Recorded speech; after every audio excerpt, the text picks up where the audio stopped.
Leitura do livro de Atos dos Apóstolos, capítulo 26, versículo de 1 ao 35. Paulo perante o Sinédrio.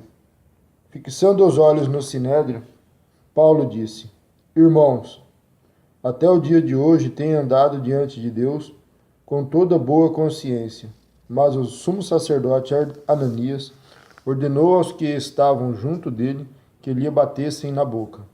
Então Paulo lhe disse: Deus te ferirá, parede branqueada.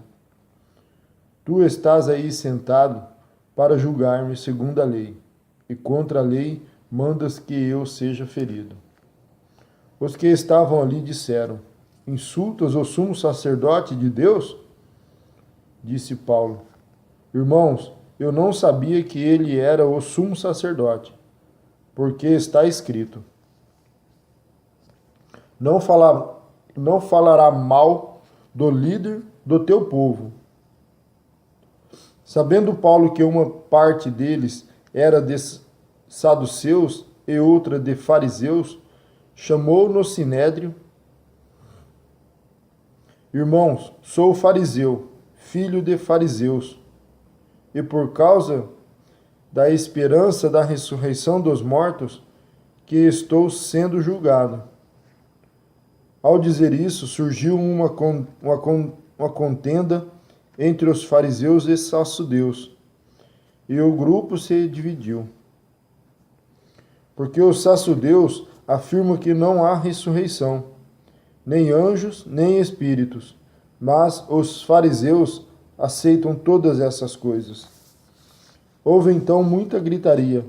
Alguns escribas da parte dos fariseus levantaram-se e começaram a discutir, dizendo: Não achamos nenhum mal nesse homem. Quem sabe não foi algum espírito ou um anjo que falou com ele? E intensificando-se a discussão, temendo que Paulo fosse despedaçado por eles, o comandante mandou que os soldados descessem e o tirassem do meio deles, para levá-lo para a fortaleza. No dia seguinte, o Senhor lhe apareceu e disse: Sê corajoso.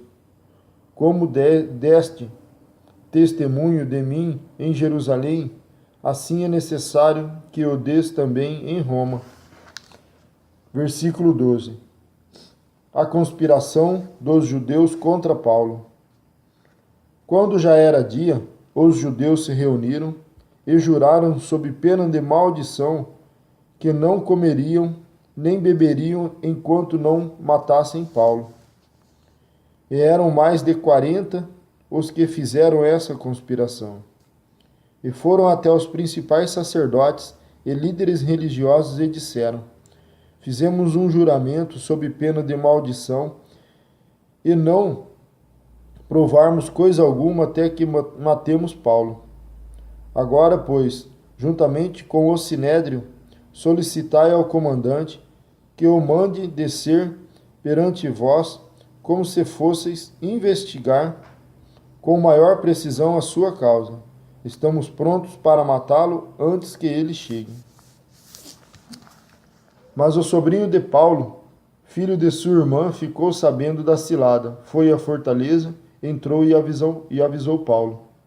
Então Paulo, chamando um dos centuriões, disse: Leva este moço ao comandante, porque ele tem algo a lhe comunicar.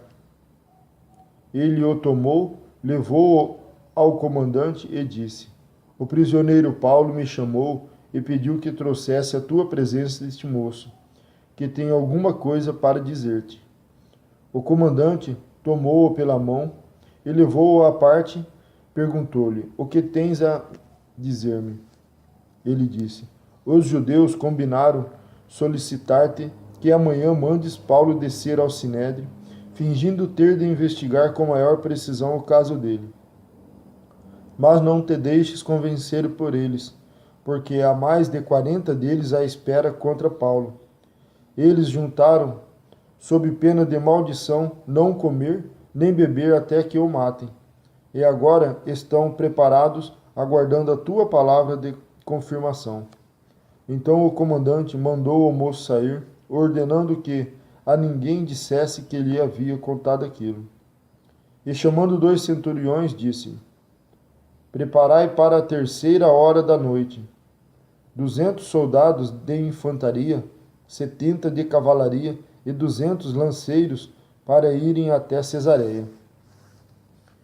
E ordenou que preparassem montarias para Paulo, a fim de o levarem a salvo até o governador Félix. E escreveu-lhe uma carta nestes termos: Cláudio Lícias, ao excelentíssimo governador Félix, saudações.